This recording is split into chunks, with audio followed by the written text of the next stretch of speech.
Welcome to MYLAI Samayal. இன்னைக்கு நம்ம பார்க்க போற ரெசிபி என்னன்னு பாத்தீங்கன்னா street food recipe mushroom masala. சேனல்ல ஃபர்ஸ்ட் டைம் பார்க்கறவங்க மறக்காம Subscribe பட்டனை பிரஸ் பண்ணுங்க. வாங்க வீடியோக்குள்ள போலாம். 250 கிராம் கோஸ் எடுத்துக்கோங்க. அதை இந்த மாதிரி பொடியா நறுக்கி வெச்சுக்கோங்க. ஒரு மிக்சிங் பவுல்ல அதை ஆட் பண்ணிக்கலாம். மைதா மாவு 1/2 கப். கார்ன்ஃப்ளவர் மாவு 2 டேபிள் ஸ்பூன். காரத்துக்கு ஏத்த மாதிரி ரெட் சில்லி பவுடர்,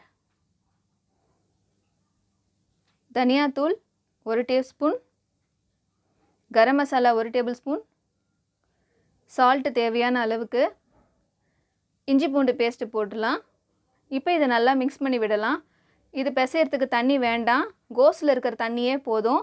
நமக்கு பால் ஷேப்ல கிடைக்கும். இப்போ எண்ணெய் நல்லா காயட்டும். எண்ணெய் நல்லா காஞ்ச உடனே இப்போ இந்த பால் எல்லாம் எடுத்து அதில சேர்த்துடலாம். இது நல்லா கோல்டன் பிரவுன் ஆகட்டும். இப்போ இதை எடுத்து ஒரு பிளேட்ல வச்சிடலாம். இப்போ ஒரு ஃப்ரை pan எடுத்து வச்சுக்கலாம். அதில் 3 டேபிள் ஸ்பூன் ஆயில் சேர்த்துக்கோங்க. ஒரு மீடியம் சைஸ் ஆனியனை கட் பண்ணிக்கோங்க. அது லேசாக வதங்கட்டும். ஒரு கொத்து கருவேப்பிலையை அதில் சேர்த்துக்கலாம். லேசாக வதக்கினா போதும். 3 டேபிள் ஸ்பூன் டொமேட்டோ சாஸ் எடுத்திருக்கேன். அதையும் அது கூட சேர்த்துக்கோங்க. இப்போ கார்ன்ஃப்ளவர் மாவை 1 டேபிள் ஸ்பூனு தண்ணியில் ஊற்றி கலக்கி அது கூட ஆட் பண்ணிவிடுங்க. இப்போ நம்மளுடைய மசாலா ரெடி ஆகிட்டுருக்கு. பச்சை வாசனை போகிற வரைக்கும் கொஞ்சம் வதக்கலாம். இப்போ 1/2 கப்பு தண்ணி சேர்த்துக்கோங்க. மசாலா நல்லா தண்ணியாக நல்லா கலந்து வரும். இப்போ நம்ம ஃப்ரை பண்ணி வச்சுருக்க பால்ஸ் எல்லாம் அதில் சேர்த்துடலாம்.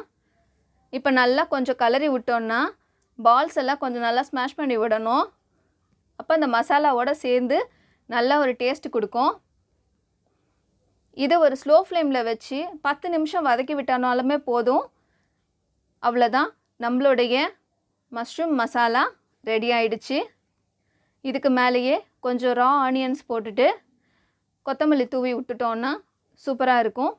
இந்த வீடியோ உங்களுக்கு பிடிச்சிருந்தா மறக்காமல் நீங்கள் எங்கள் சேனலை சப்ஸ்கிரைப் பண்ணுங்கள், லைக் பண்ணுங்கள், ஷேர் பண்ணுங்கள், மறக்காமல் கமெண்ட் பண்ணுங்கள். தேங்க்ஸ் ஃபார் வாட்சிங்.